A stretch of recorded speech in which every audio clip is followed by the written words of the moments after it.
તો બાળકો કેમ છો? મજામાં?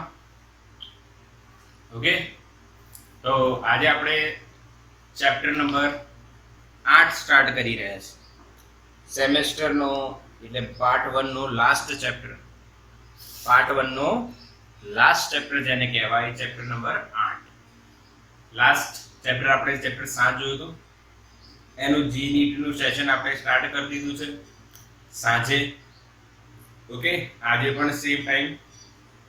ઓકે, આજે પણ સેમ ટાઈમ રહેશે. ઓકે, હા કે ના? દેખાય છે? ક્લિયર?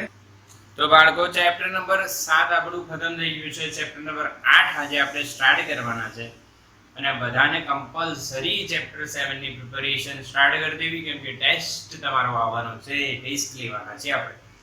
ઓકે, તો બિલકુલ ક્લિયર છે ચેપ્ટર 7 અને એની જી નીટ માટેની તૈયારી પણ આપણે ચાલુ કરી દીધી છે. જી નીટ માટેની તૈયારી પણ આપણે ચાલુ કરી દીધી છે સાંજના સેશનમાં. Okay, let's start chapter number 8. Chapter number 8 નું નામ છે ભાઈ વિદ્યુત ચુંબકીય તરંગો. એટલે કે બેટા electro magnetic waves. Electro magnetic waves, વિદ્યુત ચુંબકીય તરંગો. ભાઈ વિદ્યુત ચુંબકીય તરંગો એટલે શું? સૌથી પહેલો પ્રશ્ન એ આવે અને પછી આ ચેપ્ટરમાં આપણે શું જોઈશું એ તમને હું કહીશ. તો જે તરંગો ને પ્રસરણ માટે માધ્યમની જરૂર ન પડે તેને આપણે બિન યાંત્રિક તરંગો કહીએ છીએ અને વિદ્યુત ચુંબકીય તરંગો એ બિન યાંત્રિક તરંગો છે. પરંતુ આ તો વ્યાખ્યા વિદ્યુત ચુંબકીય તરંગોની ન થઈ. વિદ્યુત ચુંબકીય તરંગો એટલે શું એવું પણ પ્રશ્ન હજુ મનમાં રહે. તો ભાઈ જે તરંગો માં વિદ્યુત ક્ષેત્ર અને ચુંબકીય ક્ષેત્ર બંને પરસ્પર લંબ અને પ્રસરણની દિશાને પણ લંબ દોલનો થતા હોય, એમાં વિદ્યુત ક્ષેત્ર અને ચુંબકીય ક્ષેત્રના સદિશોના દોલનો થતા હોય, તો આવું વિદ્યુત ક્ષેત્ર અને ચુંબકીય ક્ષેત્રથી કમ્બાઇન્ડ જે તરંગ બને છે એને કયું કહેવાય? વિદ્યુત ચુંબકીય તરંગ. ઓકે, એને ડિટેલિંગ કરીશું આગળ. પરંતુ વિદ્યુત ચુંબકીય તરંગ એટલે સિમ્પલી તમે કહી દો વિદ્યુત અને ચુંબક એટલે વિદ્યુત ક્ષેત્ર અને ચુંબકીય ક્ષેત્ર બંનેનું કોમ્બિનેશન છે બેટા. કઈ રીતના કોમ્બિનેશન છે એ પણ આપણે આગળ જોવાના છે. સો ડોન્ટ વરી, કે આટલું તમે ખાલી યાદ રાખો. હા, આના પ્રસરણ માટે માધ્યમની જરૂર પડતી નથી. તો વિદ્યુત ચુંબકીય તરંગો કયા કયા છે એવો પણ પ્રશ્ન થાય. એક સિમ્પલ અને બહુ જ કોમન આન્સર છે એનો કે ભાઈ પ્રકાશ, લાઇટ જે છે એ વિદ્યુત ચુંબકીય તરંગ જ છે. એના પછી એક્સ રે, ગામા રે, અલ્ટ્રાવાયોલેટ, રેડિયો વેવ્સ, આ બધા કયા છે ભાઈ? વિદ્યુત ચુંબકીય તરંગો છે, જે તમે 10માં ભણી ગયા છો. આજે બેટા આ ચેપ્ટરમાં આપણે જેઈ નીટ બેઝ પણ જઈશું અને આ બોર્ડ બેઝ પણ એકદમ સિમ્પલ ચેપ્ટર છે. આમાંથી સિમ્પલ ક્વેશ્ચન આવી શકે અને સિમ્પલ એમસીક્યુ આવી શકે. તો આ ચેપ્ટરને આપણે કઈ રીતના જોઈશું? તો આ ચેપ્ટરને આપણે 3 પાર્ટ પાડીશું. કેટલા પાર્ટ પાડવાના છે? 3 પાર્ટ. પહેલો પાર્ટ છે આ ચેપ્ટરમાં એ મેક્સવેલની સમજૂતી છે ભાઈ. પછી હર્ટ્ઝનો પ્રયોગ છે એટલે હિસ્ટ્રી છે. પહેલો પાર્ટ હિસ્ટ્રી, મેક્સવેલની સમજૂતી, હર્ટ્ઝનો પ્રયોગ, આ હિસ્ટ્રીમાં જશે. હિસ્ટ્રીમાં અને આપણા એક ભારતના વૈજ્ઞાનિક જગદીશચંદ્ર બોઝ, એમની પણ આમાં એક ઉપલબ્ધિ છે, એ પણ આપણે હિસ્ટ્રીમાં એક હિસ્ટ્રીના પોર્શનમાં ડિસ્કસ કરીશું. પાક્કું? પહેલો portion history portion. Second portion જે છે એ છે વિદ્યુત ચુંબકીય તરંગોનો સ્વભાવ એટલે કે નેચર, એની લાક્ષણિકતાઓ, એનું સૂત્ર કેવું, એની દિશા કઈ, એના મૂલ્યો વચ્ચેનો કંઈક સંબંધ છે, કયા કયા મૂલ્યો છે, કઈ રીતના શોધાય, ઉર્જા ઘનતા, તીવ્રતા, આવી બધી જે લાક્ષણિકતાઓ છે અલગ અલગ એટલે સિમ્પલ તમે અત્યારે યાદ રાખો લાક્ષણિકતાઓ. શું યાદ રાખો બેટા અત્યારે? લાક્ષણિકતાઓ. પહેલું હિસ્ટ્રી, પછી લાક્ષણિકતાઓ, અને ત્રીજું વિદ્યુત ચુંબકીય તરંગો જે વર્ણપટમાં આપણે સમજ્યા હતા ધોરણ 10 માં. વર્ણપટકો, હા, પહેલા radio, micro, ultraviolet, x, gamma, એટલે ઘણા બધા. ટૂંકમાં હું ઓર્ડર નથી બોલતો, ઓર્ડર તો હું શીખવાડીશ, યાદ રહેશે. એમના વિશે પણ જોઈશું. ઓકે, તો કેટલા પાર્ટ છે બેટા? 3. હિસ્ટ્રી, લાક્ષણિકતાઓ અથવા એમનું નેચર, અને એમના ટાઈપ્સ અથવા વર્ણપટ તમે કહીશો. ક્લિયર? યસ ઓર નો? આ 3 વાતો ક્લિયર થઈ કે નહીં? યસ, બિલકુલ ક્લિયર કરજો બેટા, બિલકુલ ક્લિયર કરજો, એકદમ સિમ્પલ. તો સ્ટાર્ટ કરીએ છીએ પહેલા હિસ્ટ્રી. તો સૌથી પહેલા જે મેક્સવેલ નામના વૈજ્ઞાનિક તમે સાંભળ્યા હોય, એ મેક્સવેલ નામના વૈજ્ઞાનિકનું બહુ જ મોટું યોગદાન છે વિદ્યુત ચુંબકીય તરંગો ને ઇન્ટ્રોડ્યુસ કરવામાં. પ્રેક્ટિકલી તો કોણે કર્યું? હાર્ટ્સે કર્યું. પર થિયરિટિકલી અને કન્સેપ્ટ કોણે આપ્યા? તો મેક્સવેલે. તો પહેલો એમનો બહુ જ મસ્ત કન્સેપ્ટ છે, એ આપણે સમજીએ. સમજો, મારી વાત સમજો, એ આપણે સમજીએ. એના પહેલા એમણે એવું કીધું કે વિદ્યુત ચુંબકીય તરંગો એ પ્રકાશના તરંગો છે, એટલે કે પ્રકાશ એ વિદ્યુત ચુંબકીય તરંગ છે, લાઇટ એ વિદ્યુત ચુંબકીય તરંગ છે, એવું કહેનાર કોણ? મેક્સવેલ. કઈ રીતના? તો વિદ્યુત ચુંબકીય તરંગની શૂન્ય અવકાશમાં જે ઝડપ મળી, એ ઝડપ અને પ્રકાશની શૂન્ય અવકાશમાં ઝડપ બંને સરખી છે. 3 × 10⁸ મીટર પર સેકન્ડ.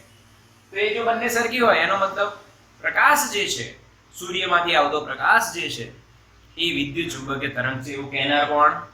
મેક્સવેલ.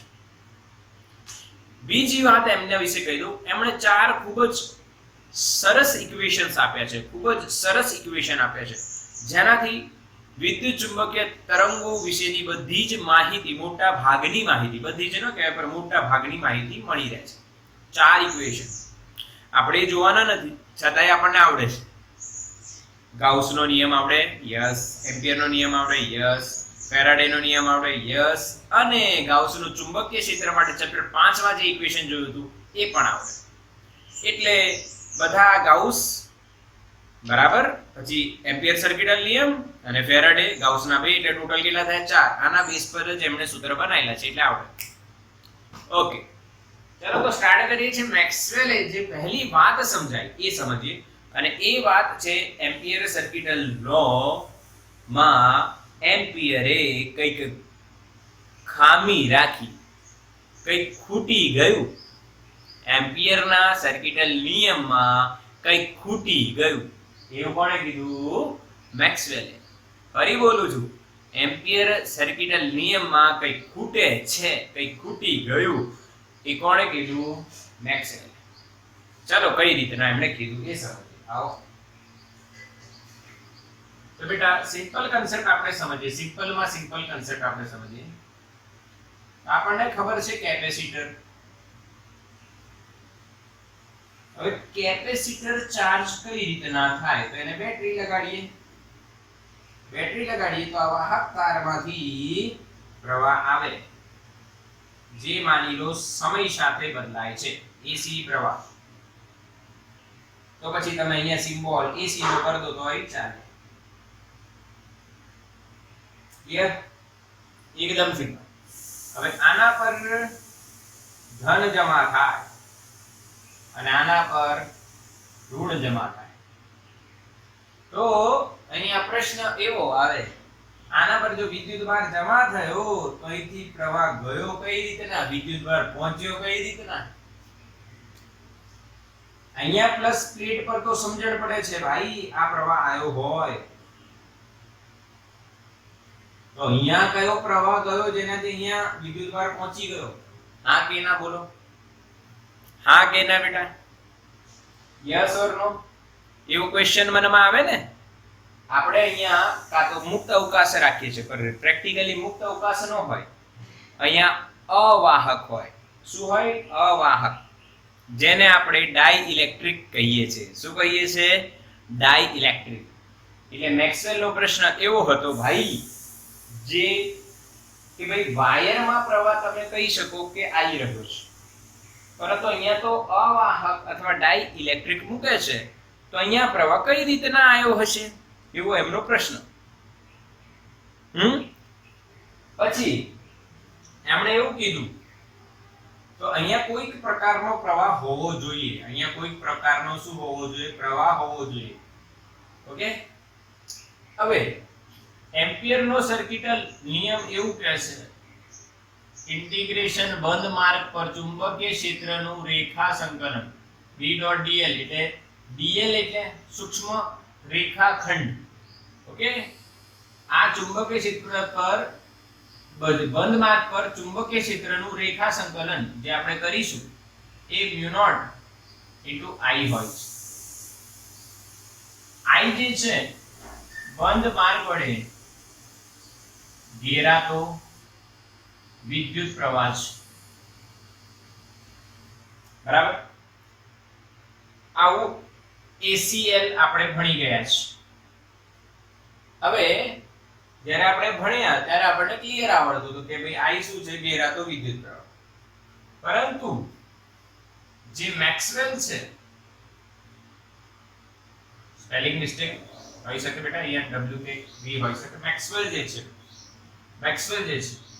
એમણે એવું કીધું ભાઈ, એવું કીધું કે ઇન્ટિગ્રેશન v ડોટ dl તો મને યોગ્ય લાગ્યું, મ્યુ નોટ I બી મને યોગ્ય લાગ્યું, પરંતુ I એકલો ના હોવો જોઈએ, કોઈ એક બીજો પ્રવાહ પણ હોવો જોઈએ જે કેપેસિટરની બે પ્લેટ વચ્ચે વહેતો જણાય. આ જે પ્રવાહ છે I, એ તો વાહક તારમાંથી વહેતો પ્રવાહ છે, એટલે IC ને એમણે કીધું વાહક તારમાંથી વહેતો પ્રવાહ, એટલે કંડક્શન કરંટ.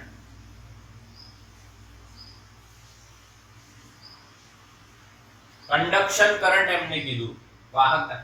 અહીંયા કોઈ ટર્મ હોવી જોઈએ. બોલો, સમજણ પડી? હા કે ના? આટલી વાત ક્લિયર? મેક્સવેલે શું કીધું બેટા? Yes or no? યસ, બિલકુલ. મેક્સવેલે જે વાત કીધી આપણને યોગ્ય લાગી. સ્ક્રીનશોટ લો, સ્ક્રીનશોટ લો. હવે મેક્સવેલ કઈ રીતના ફૂટેલી જે વાત છે એને પૂરી કરે છે એ જોઈએ, સ્ક્રીનશોટ લો ફટાફટ. ડન. ઓકે, હા. હવે જો મેક્સવેલ જે છે આપણે કઈ રીતના આ ફૂટેલી વાત છે એને પૂરી કરે છે અને એને શું નામ આપે છે એ પણ તમને કહી દઉં. એ વાત બી કહી દે. અહીંયા જે એમણે નામ આપ્યું છે આ ફૂટેલી વસ્તુને, એ નામ આપ્યું છે બેટા સ્થાનાંતર પ્રવાહ. ઇંગ્લિશમાં કહેવાય ડિસ્પ્લેસમેન્ટ કરંટ. સ્થાનાંતર પ્રવાહ આપ્યું છે. કેમ આપ્યું છે એ પણ ચર્ચા કરી લઈએ, આવો સમજીએ. એટલે હવે આપણે સ્થાનાંતર પ્રવાહ કઈ રીતના મેળવાશે એની દિશા તરફ જઈશું. સ્થાનાંતર પ્રવાહ ID, ડિસ્પ્લેસમેન્ટ કરંટ. હવે એમણે આ કન્ક્લુઝન કર્યું કઈ રીતના કે સ્થાનાંતર પ્રવાહ હશે. હવે આપણે ખાલી કેપેસિટર ડ્રો કરીએ છીએ બેટા. ખાલી શું ડ્રો કરીએ છીએ? કેપેસિટર. એના બેટરી લગાવેલી છે એવું નથી ડ્રો કરતા, એ તો હોય જ. અહીંયા પ્રવાહ આવ્યો I, બરાબર? તો એમણે એમ્પિયરનો સર્કિટલ નિયમ જે છે એમાં કંઈક ખૂટે છે એ સાબિત કરવા માટે એવું કીધું કે તમે અહીંયા P પોઈન્ટ પાસે ચુંબકીય ક્ષેત્ર શોધો, તમને મળશે. હા કે ના? મળશે કે નહીં? કઈ રીતના મળશે? તો ઓસ્ટ્રેડે ચોથા ચેપ્ટરમાં યાદ કરો, મેં શીખવાડ્યું વાહક તારમાંથી પ્રવાહ પસાર થતા તેની આસપાસ ચુંબકીય ક્ષેત્ર ઉત્પન્ન થાય છે. તો એમ્પિયર ના સર્કિટલ નિયમનો ઉપયોગ કરીને આપણે અહીંયા એક લૂપ લઈએ તો P પાસે ચુંબકીય ક્ષેત્ર શોધવા માટે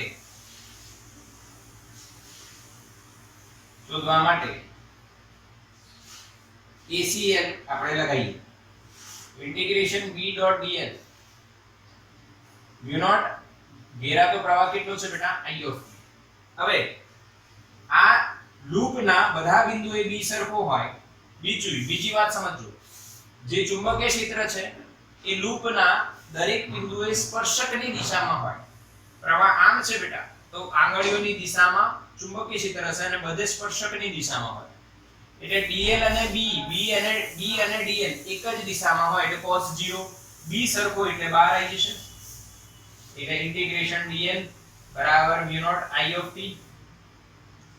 અને ઇન્ટિગ્રેશન dl એટલે આનો સમગ્ર બંધ માર્ગ પરનું રેખા સંકલન. એટલે આખી રિંગની લંબાઈ કેટલી? તો કે b જો 2 pi r હોય એનાથી તમને મળી જાય. આ કે ના? તો અહીંયા ચુંબકીય ક્ષેત્ર મળે b બરાબર mu naught I of t upon 2 pi r. હા કે ના બેટા? ખબર પડી? એમ્પિયર સર્કિટલ નિયમ. એમ્પિયર સર્કિટલ નિયમ. હવે એમણે શું કીધું? ધ્યાન આપજો. હવે એમણે શું કીધું કે ભાઈ એ જ રીતના અહીંયા તો પ્રવાહ I of t આવ્યો, એને આપણે વાહક પ્રવાહ કન્ડક્શન કરંટ કહી શકીએ. બરાબર? હવે અહીંયા પ્લસ પ્લસ અને અહીંયા પ્લસ પ્લસ અહીંયા માઈનસ માઈનસ કરી નાખીએ તો આ કેપેસિટરના આ મધ્યાહન ભાગમાં બે પ્લેટો વચ્ચે મધ્યના ભાગમાં આપણને ચુંબકીય ક્ષેત્ર જોવા મળે. તો ખબર છે ને તમને? જોવા મળવું જોઈએ એવું એક્સેલે કીધું. વિદ્યુત ક્ષેત્ર તો હોય છે, જો વિદ્યુત ક્ષેત્ર તો પ્લસ થી માઈનસ તરફ છે. સમજો મારી વાત. હવે મેક્સવેલે આમાં શું કીધું એ સમજો. બદલાતો જતો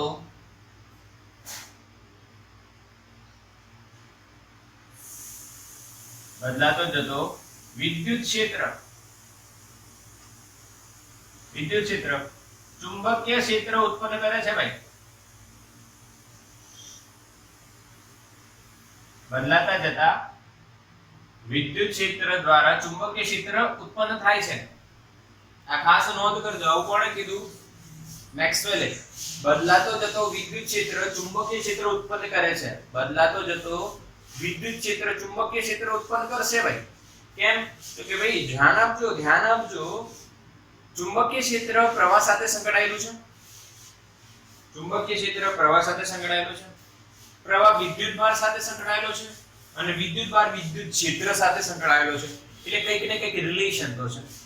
તો મેક્સવેલે એવું કીધું કે બદલાતો જતો વિદ્યુત ક્ષેત્ર ચુંબકીય ક્ષેત્ર ઉત્પન્ન કરે છે.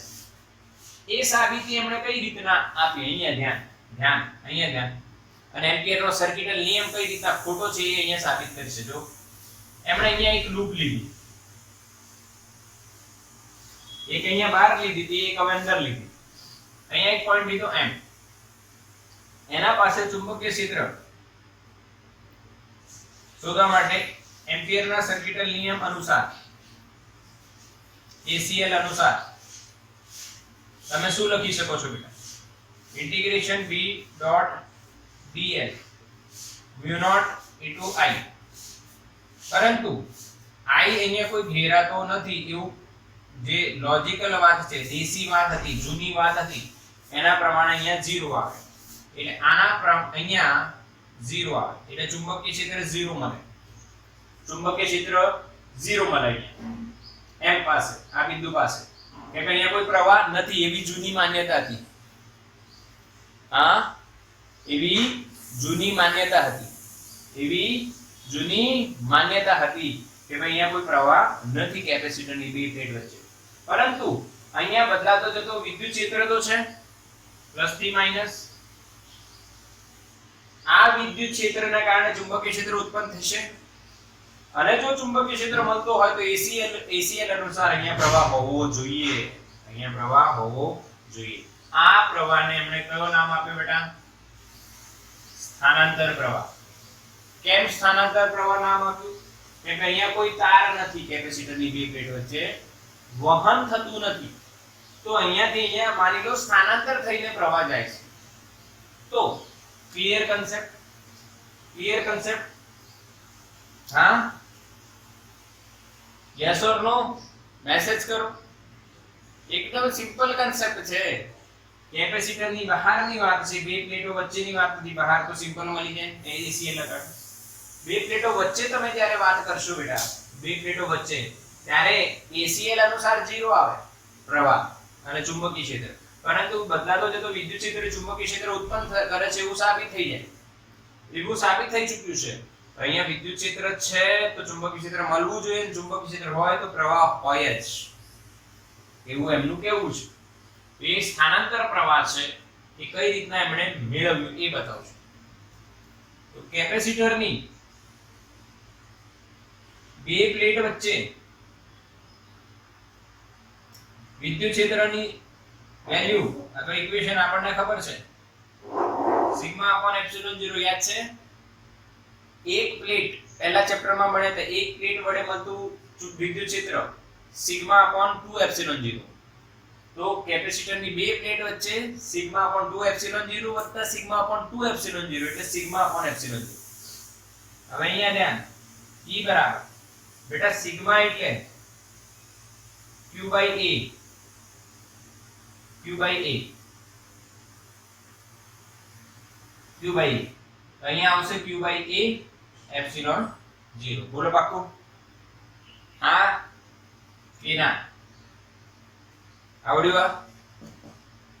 સિગ્મા બરાબર Q by A. સિગ્મા એટલે પૃષ્ઠ ઘનતા એટલે વિદ્યુતભાર છેદમાં ક્ષેત્રફળ. આનું ક્ષેત્રફળ તમે આ જે પૃષ્ઠ છે આ લૂપ લીધી એનું ક્ષેત્રફળ A માની લો. ક્લિયર છે? ક્લિયર છે. હવે આ જે ક્ષેત્રફળ છે એની સાથે સંકળાયેલું વિદ્યુત ફ્લક્સ કેટલું થશે બેટા? phi E બરાબર E A cos 0. E dot A cos 0. કેમ? ધ્યાન આપજો બેટા, અહીંયા આનું આપણે ક્ષેત્રફળ આ પૃષ્ઠ આમ મૂકેલું છે, દેખાય આમ છે પણ આમ મૂકેલું છે, તો એનું ક્ષેત્રફળ સદિશ આમ લઈએ તો A પણ આમ અને E પણ આમ, બંને એક જ દિશામાં એટલે cos 0. E ની વેલ્યુ જ્યારે તમે અહીંયા મૂકશો Q upon A epsilon 0 તો એમાંથી A કટ થઈ જશે એટલે આપણને મળશે Q upon epsilon 0 phi E. કારણ E આપણને મળેલું છે Q upon A epsilon 0.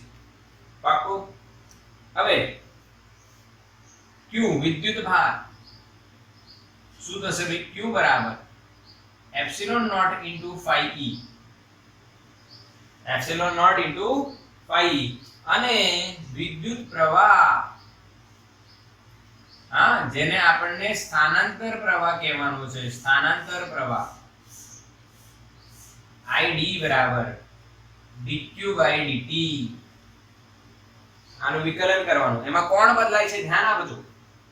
ફ્લક્સના સૂત્રમાં આ લૂપ તો અચળ છે, એનું ક્ષેત્રફળ અચળ છે, cos 0 અચળ છે. E બદલાય છે, વિદ્યુત ક્ષેત્ર બદલાય છે. તમને ખબર છે તમે કેપેસિટરની એક પ્લેટ પરથી બીજી પ્લેટ સુધી જાઓ તો વિદ્યુત ક્ષેત્ર બદલાશે, વિદ્યુત ક્ષેત્ર બદલાશે. તો એ વિદ્યુત ક્ષેત્ર જે બદલાઈ રહ્યું છે એના કારણે ફ્લક્સ બદલાશે. એટલે અહીંયા dq by dt માં એપ્સિલોન 0 તો અચળ રહેશે પર ફ્લક્સ નું વિકલન થશે. તો આ જે સૂત્ર મળ્યું બેટા એને કહેવાય સ્થાનાંતર પ્રવાહ. એને શું કહેવાય? સ્થાનાંતર પ્રવાહ. બોલો સમજણ પડી કે નહીં? હા હા કે ના બેટા? યસ, બિલકુલ ક્લિયર. ફરી એકવાર રિવાઇઝ કરાવી દઉં છું, થોડું ફરી એકવાર ફટાફટ રિવાઇઝ કરાવી દઈએ છે. મેક્સવેલે કીધું કેપેસિટરની બહાર વાહક પ્રવાહ છે પર બે પ્લેટ વચ્ચે વાહક તાર નથી એટલે ત્યાં વાહક પ્રવાહ નથી. કયો પ્રવાહ છે? સ્થાનાંતર પ્રવાહ. એ કઈ રીતના એમણે સાબિત કર્યું? તો પહેલી આ એક નોટ, બદલાતો જતો વિદ્યુત ક્ષેત્ર ચુંબકીય ક્ષેત્ર ઉત્પન્ન કરે છે એનો મેં તમને લોજિક આપ્યું. કેમ કે વિદ્યુત ભાર સાથે વિદ્યુત ક્ષેત્ર જોડાયેલું છે અને પ્રવાહ સાથે ચુંબકીય ક્ષેત્ર જોડાયેલું છે. જો વિદ્યુત ભાર ગતિ કરતો હોય તો પ્રવાહ બનશે અને પ્રવાહ હોય તો ચુંબકીય ક્ષેત્ર હોય. ક્લિયર છે? યસ, બિલકુલ ક્લિયર, બિલકુલ ક્લિયર. બીજી વાત અહીંયા સમજો, એમણે પહેલા બહાર એમ્પિયરનો સર્કિટલ નિયમ લગાડીને કીધું કે અહીંયા ચુંબકીય ક્ષેત્ર મળશે. કોના કારણે? વાહક પ્રવાહના કારણે, I of t. અહીંયા બદલાતો જતો વિદ્યુત ક્ષેત્ર છે. કયો ક્ષેત્ર છે? બદલાતો જતો વિદ્યુત ક્ષેત્ર છે. હા, ચલો અહીંયા બદલાતો જતો વિદ્યુત ક્ષેત્ર છે કેપેસિટરની બે પ્લેટ વચ્ચે.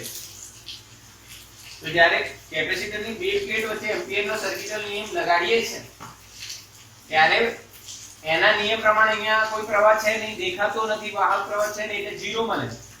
એટલે અહીંયા 0 મળ્યું એનો મતલબ ચુંબકીય ક્ષેત્ર 0 થયું. તો ચુંબકીય ક્ષેત્ર તો હશે જ, તો અહીંયા પ્રવાહ બી હોવો જોઈએ. એવું કોણે કીધું? મેક્સવેલે.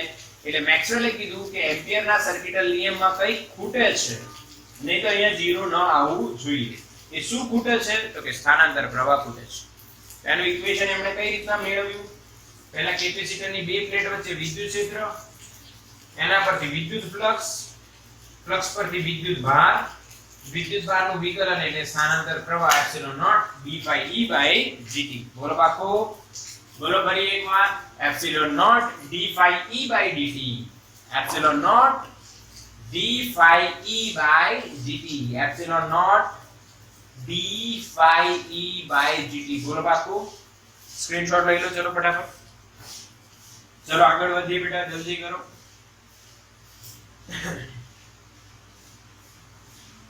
चलो डन, डन ना? यस, बिल्कुल क्लियर, बिल्कुल क्लियर. समझी गया, समझी गया. એટલે હવે જે મેક્સવેલ છે એમણે શું કીધું એ સમજી લઈએ કે ભાઈ છેલ્લે એમ્પિયરના સર્કિટલ નિયમને એમણે કઈ રીતના રિપ્રેઝેન્ટ કર્યું એની વાત કરી. સ્થાનાંતર પ્રવાહ તો મેળવતા આવડ્યું ને. સૌથી પહેલા કેપેસિટરની બે પ્લેટ વચ્ચે વિદ્યુત ક્ષેત્ર, પછી વિદ્યુત ફ્લક્સ, પછી વિદ્યુત ફ્લક્સ પછી વિદ્યુત ભાર અને વિદ્યુત ભારનું વિકલન એટલે સ્થાનાંતર પ્રવાહ. ચલો ઠીક. હવે મેક્સવેલ પ્રમાણે એમ્પિયરનો સર્કિટલ નિયમ કેવો હોવો જોઈએ અને કેવો છે જે બધે લાગુ પાડી શકાય, બધે લાગુ પાડી શકાય. ધ્યાન આપજો. ઇન્ટિગ્રેશન B.dl બંધ માર્ગ પર ચુંબકીય ક્ષેત્રનું રેખા સંકલન mu naught IC plus ID હોવું જોઈએ. mu naught IC plus ID હોવું જોઈએ. હા, જ્યાં mu naught IC એ વાહક પ્રવાહ છે અને mu naught ID એ સ્થાનાંતર પ્રવાહ છે. અને એનું સૂત્ર શું લખાય? mu naught epsilon naught d phi e by dt. આ થઈ ગયો એમ્પિયરનો સર્કિટલ નિયમ જે બધે જ લાગુ પાડી શકાય. બધેનો મતલબ શું છે બેટા? બધે યુનિવર્સલ કહેવાય. જેમ ગુરુત્વાકર્ષણનો નિયમ યુનિવર્સલ નિયમ છે, તેમ આ પણ હવે મેક્સવેલ દ્વારા બનાવેલો આ જે નિયમ છે, જે ખૂટતી ટર્મ શોધીને આપેલી છે, એ યુનિવર્સલ થિયરી બધે જ લાગુ પડે. Clear? Yes or no? Message fast. ACL yes. ID સ્થાનાંતર પ્રવાહ. હવે ધ્યાન આપીશું આપણે વિદ્યુત ચુંબકીય તરંગોમાં એક વાત નક્કી કરી આપણે. હા, કે ભાઈ વિદ્યુત અને ચુંબકીય બંને ક્ષેત્રનું મિક્સઅપ હશે. તો એનો એક કેસ અહીંયા જોઈએ. તમને એક આઈડિયા આપું છું બેટા.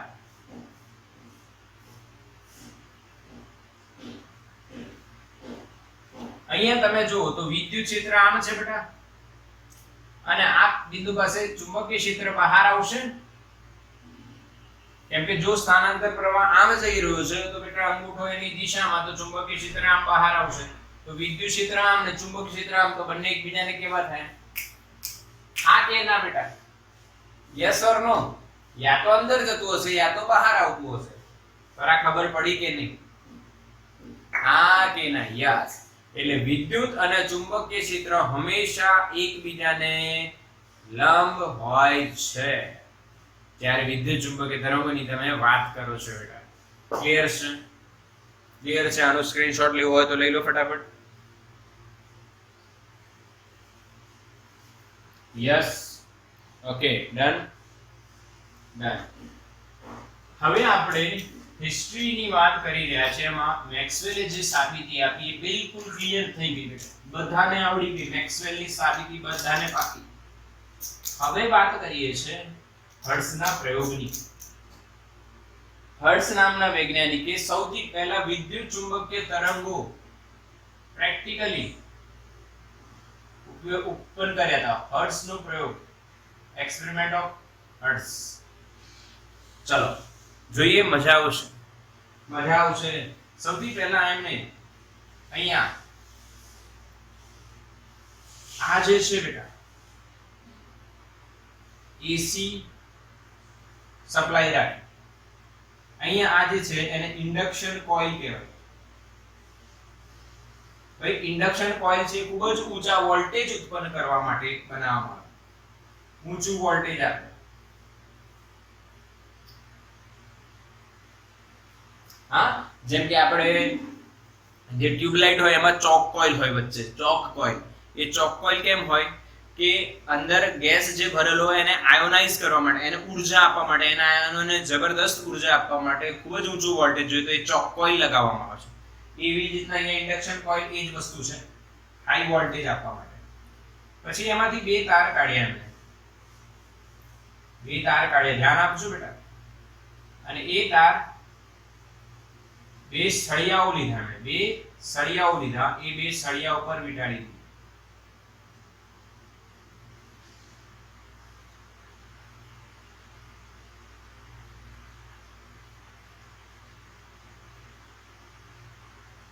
વીંટાળી સળિયાઓ.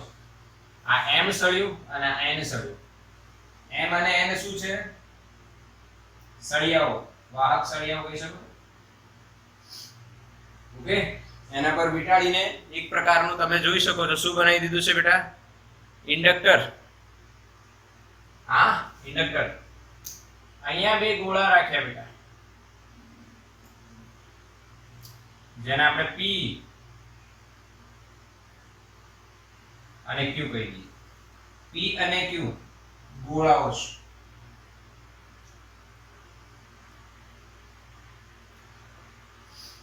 એ બી વાહક ગોળાઓ છે. પી અને ક્યુ શું છે બેટા? ગોળાઓ છે. પી અને ક્યુ બે ગોળા છે. એમ અને એન શું છે? સળિયાઓ છે. સળિયા પર ઇન્ડક્શન કોઇલ માંથી આવતો વાહક તાર વીંટાળવામાં આવે છે બેટા. સળિયા પર શું કરવામાં આવે છે? શું કરવામાં આવે બેટા? ઇન્ડક્શન કોઇલ માંથી આવતા બે તાર વીંટાળવામાં આવે છે. એટલે આ રીતના હર્ટ્ઝ પોતાની જે ગોઠવણ છે પ્રયોગની એ તૈયાર કરે છે. અહીંયા જે ગેપ રહે છે એને સ્પાર્ક ગેપ કહેવાય. SG એટલે બેટા સ્પાર્ક ગેપ. SG એટલે શું? Spark gap. Okay, connection loss થઈ ગયું હતું. અચ્છા, એકવાર રિપીટ કર દો. ઓકે, એકવાર રિપીટ કરી દઉં ફરી.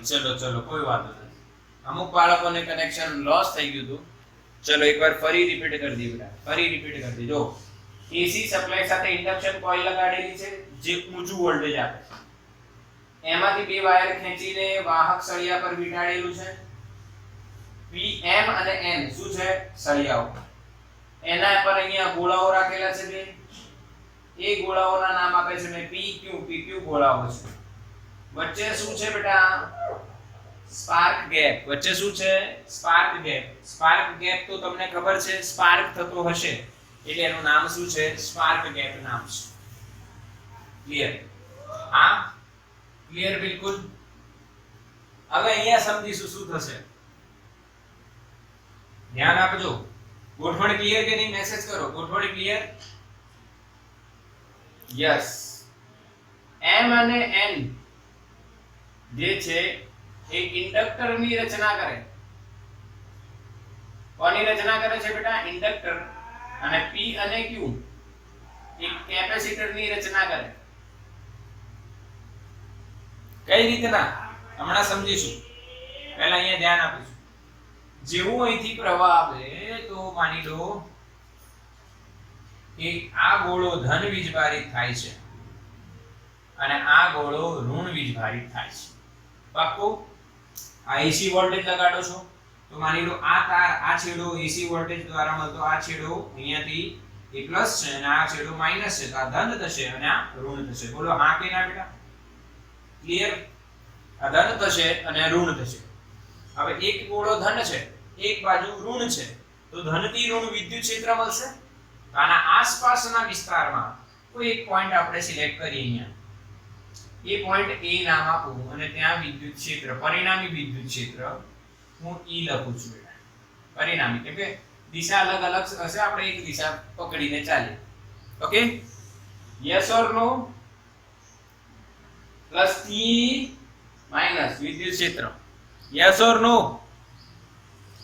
Yes or no? Yes yes yes, બિલકુલ. પ્લસ થી માઈનસ. ઓકે,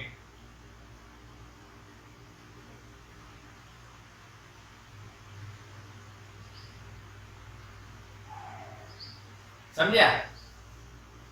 હવે પ્લસ થી માઈનસ આમ જાય છે ભાઈ, E. હવે ધ્યાન આપજો, ધ્યાન આપજો બેટા, ધ્યાન આપજો. આ પ્લસ થી માઈનસ વિદ્યુત ક્ષેત્ર કોના કારણે મળ્યું? ગોળાઓ, એક ધન ને બીજો ઋણ. એટલે ગોળાઓ જે છે P અને Q, ગોળાઓ શું બનાવે? ગોળાઓ શું બનાવે છે બેટા? કેપેસિટર બનાવશે. એક ધન છે, બીજો ઋણ છે. હવે ધ્યાન આપજો મારી વાત. આ વોલ્ટેજ ખૂબ જ હાઈ થાય ઇન્ડક્શન કોઇલના કારણે. તો જે ઇલેક્ટ્રોન છે અહીંયાથી ગતિ કરશે, દોડશે અને અહીંયા સળિયાના છેડે આવી જશે. હવે અહીંયા ખૂબ જ નાની ગેપ હોવાથી ઇલેક્ટ્રોનને ઊર્જા મળી રહી છે, તો એ કૂદશે અને કૂદીને અહીંયા આવશે અને એને કહેવાય સ્પાર્ક થવું. શું થવું? સ્પાર્ક થવું. આપણને જોયા હશે તણખા ઉડતા હોય છે અમુક વખતે, હા, અથવા બાઇકમાં પણ આવું થાય છે. જેની બાઇક બગડે તો કદાચ ચાલુ ન થતી હોય તો કે ભાઈ આ સ્પાર્ક પ્લગમાં કંઈક પ્રોબ્લેમ છે, એટલે સ્પાર્ક થવું છે. ઓકે, ક્લિયર દેખાય? સ્પાર્ક ગેપમાંથી એ સ્પાર્ક થઈને ઇલેક્ટ્રોન આમ આવે છે. તો અહીંયા હું કંઈક બતાવું છું તમને સમજણ પડે એના માટે. એ બિંદુ પાસેથી નહીં, અહીંયા જો ઇલેક્ટ્રોન આ બાજુ આવ્યા, બાપુ તો પ્રવાહ કઈ બાજુ હશે? ઇલેક્ટ્રોન નીચે આવે છે, તો પ્રવાહની દિશા ઉપર હશે. હા કે ના?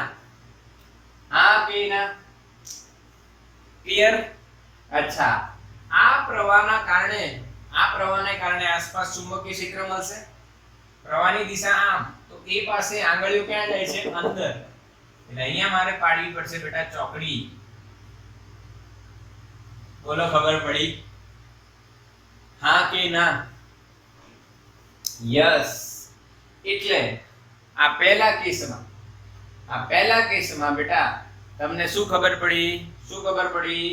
કે ભાઈ અહીંયા વિદ્યુત ક્ષેત્ર અને ચુંબકીય ક્ષેત્ર મળે છે. જો બંને એકબીજાને લંબ છે, વિદ્યુત ક્ષેત્ર ઉપર છે, ચુંબકીય ક્ષેત્ર અંદર છે. ક્લિયર? જેમ તમે દૂર જશો તેમાં તીવ્રતા ઓછી થતી જાય. એ તો તમને ખબર જ છે ને. જેમ અંતર વધે તેમ વિદ્યુત ક્ષેત્ર અને ચુંબકીય ક્ષેત્ર બંનેના મૂલ્યો ઘટતા જાય. પાક્કું. એટલે આ રીતના વિદ્યુત ચુંબકીય તરંગો મળ્યા. કોને? હર્ટ્ઝ નામના વૈજ્ઞાનિક. અહીંયા એમણે ફરી એક વાત કીધી. એમણે શું કીધું? જો બદલાતો જતો વિદ્યુત ભાર પ્લસ અને માઈનસ. પછી જો અહીંયા શું થશે? આ બધા ઇલેક્ટ્રોન અહીંયા આવી જશે, તો આ માઈનસ થશે અને આ શું થશે? પ્લસ. એટલે વિદ્યુત ક્ષેત્ર ક્યાં જશે? નીચે. પછી થોડી વાર પછી આ પ્લસ થશે અને આ માઈનસ, એટલે વિદ્યુત ક્ષેત્ર ક્યાં જશે? ઉપર. એટલે પહેલા વિદ્યુત ક્ષેત્ર ઉપર, પછી નીચે, પછી ઉપર, પછી નીચે. એટલે આ રીતના જ્યારે તમે વિચારો, આ રીતના વિદ્યુત ક્ષેત્ર મળશે બેટા. પાક્કું?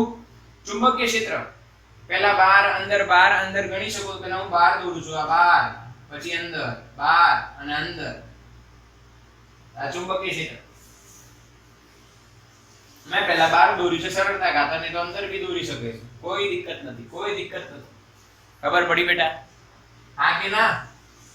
હા કે ના? જો પહેલા આ માઈનસ છે, આ પ્લસ છે, એટલે વિદ્યુત ક્ષેત્ર ઉપર છે. થોડા આ પછી માઈનસ દોડીને અહીંયા આવશે, પ્લસ ત્યાં પ્લસ થશે. આ એસી છે એટલે બદલાઈ જશે. એટલે હવે વિદ્યુત ક્ષેત્ર ઉપરની જગ્યાએ ક્યાં મળશે? નીચે. પછી ઉપર, નીચે, ઉપર, નીચે. એટલે બદલાતો જતો વિદ્યુત ભાર છે એ આવર્ત રીતે બદલાતો વિદ્યુત ક્ષેત્ર ઉત્પન્ન કરે છે.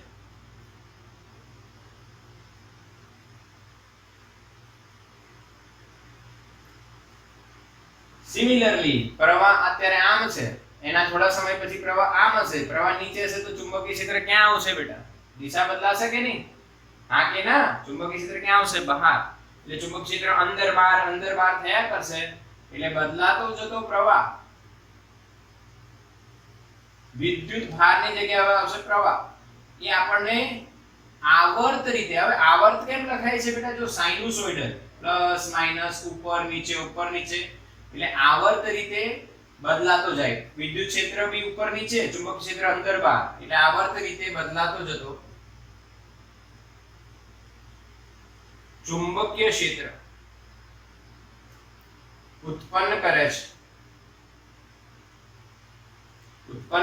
ચુંબકીય ક્ષેત્ર ઉત્પન્ન કરે છે. હા કે ના બેટા? હા કે ના બોલો? યસ ઓર નો? બિલકુલ ક્લિયર દેખાય છે?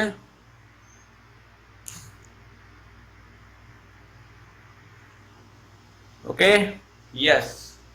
તો અહીંયા આપણે હર્ટ્ઝનો પ્રયોગ જે છે એ પૂરો થાય છે બેટા. એમાં ઇમ્પોર્ટન્ટ નોટ્સ આ છે.